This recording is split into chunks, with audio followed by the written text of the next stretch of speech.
Assalamualaikum dan salam sejahtera untuk semuanya. Hari ini saya, Mima Adila Mutiara, akan menjelaskan kehumasan dan fungsinya. Nah, humas adalah kegiatan manajemen komunikasi antara sebuah organisasi dengan berbagai macam publiknya. Dalam pengertian yang cukup singkat ini, ada beberapa kata kunci yang cukup penting nih, yaitu manajemen komunikasi organisasi dan publik.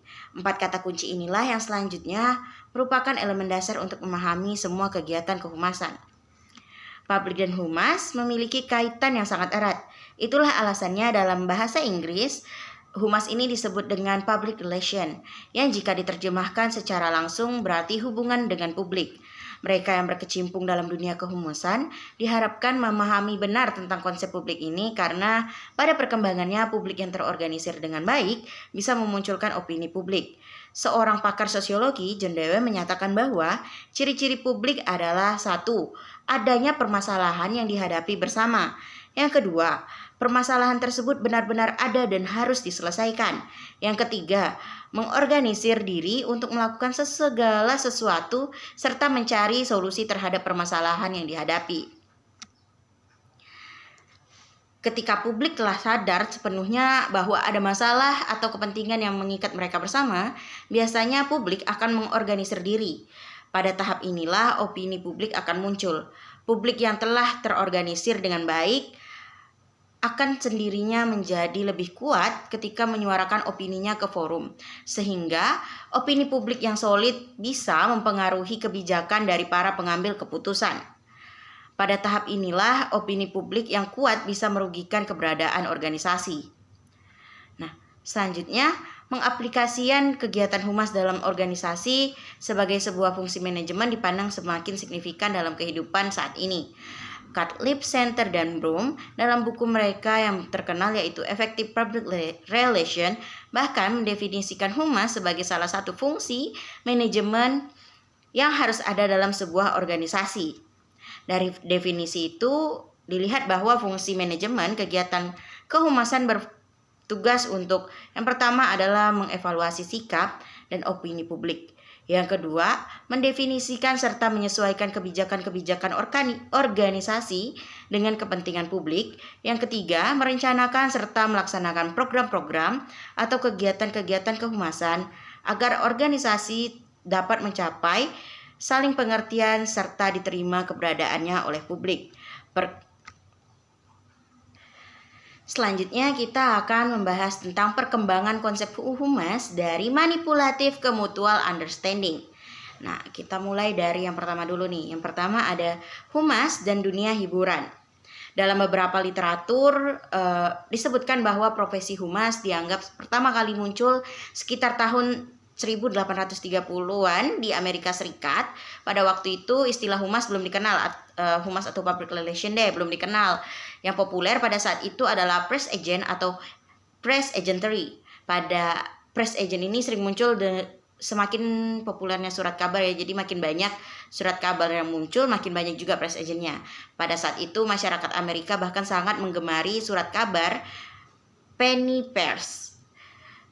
Atau istilah lain dari koran kuning yang memuat banyak-banyak berita, maksudnya memuat banyak berita sensasional.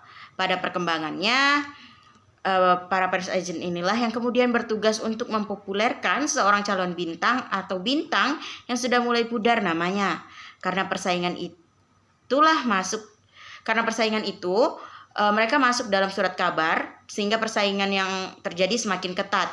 Berita yang biasa-biasa saja pun udah gak mampu lagi nih diandalkan untuk mengangkat pamor seseorang. Para bintang butuh pemberitaan tentang dirinya yang lebih seru, lebih hebat, bahkan menghebohkan. Mereka bertekad akan menggunakan segala cara, bahkan termasuk memanipulasi berita atau membuat berita bohong yang sensasional.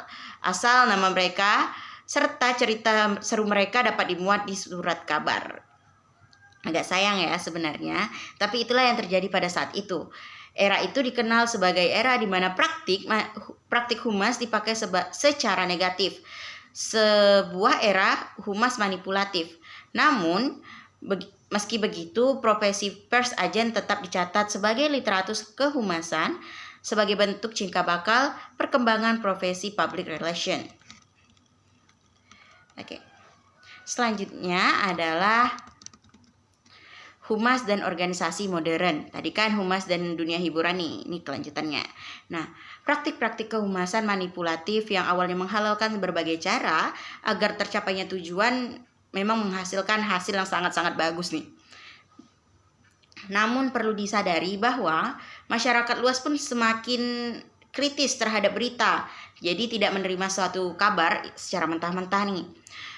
Penggunaan cara-cara yang tidak etis dalam menjalin hubungan komunikasi dengan publik inilah yang menjadi bumerang karena mengorbankan nama baik dan citra positif organisasi itu sendiri. Praktik humas di era modern sudah upaya menjalani komunikasi dua arah yang seimbang antara sebuah organisasi dengan para publiknya.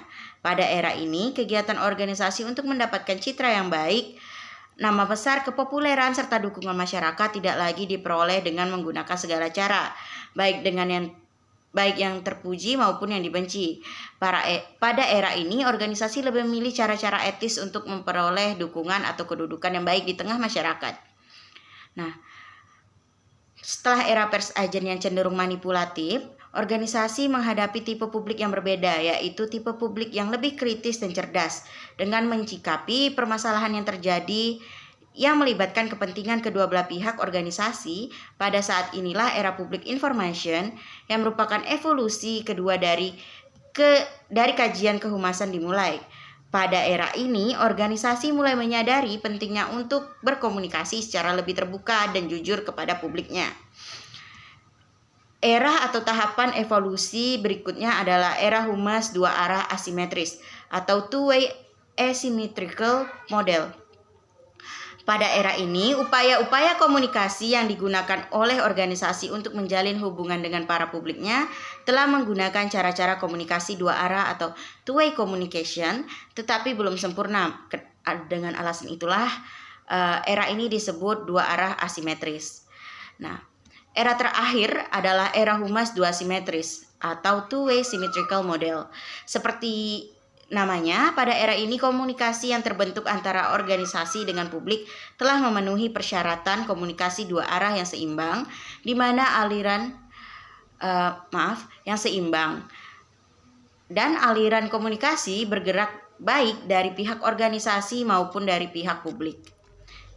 Ini adalah fungsi kehumasan. Fungsi kehumasan ada beberapa nih. Nah, yang umumnya yang pertama adalah memberikan saran kepada pihak manajemen mengenai hal-hal berbagai kebijakan yang diambil dan dampak kebijakan dari publik.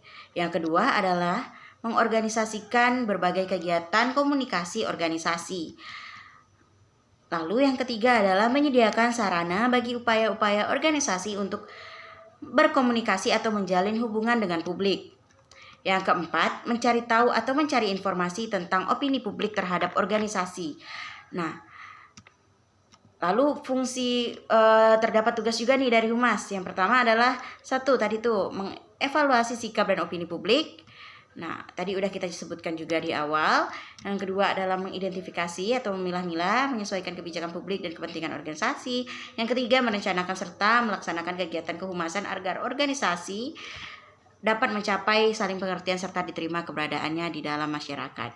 Nah, kita udah nyinggung nih tugas dan fungsinya, juga kita udah singgung mengenai pengertian, era-eranya. Nah, sebenarnya fungsi utama yang benar-benar kita tahu dari kehumasan adalah menunjukkan citra baik dari suatu organisasi, perusahaan ataupun pemerintah. Nah, maka dari itu kita sudah tahu nih kalau humas yang akhirnya bertanggung jawab atas segala hal yang menunjukkan bahwa aku sebagai kehumasan dari organisasi A, aku harus menunjukkan citra yang sangat bagus dari organisasi A. Sekian saja dari saya. Sampai situ saja karena durasinya juga sudah terlalu panjang. Sampai jumpa di video berikutnya.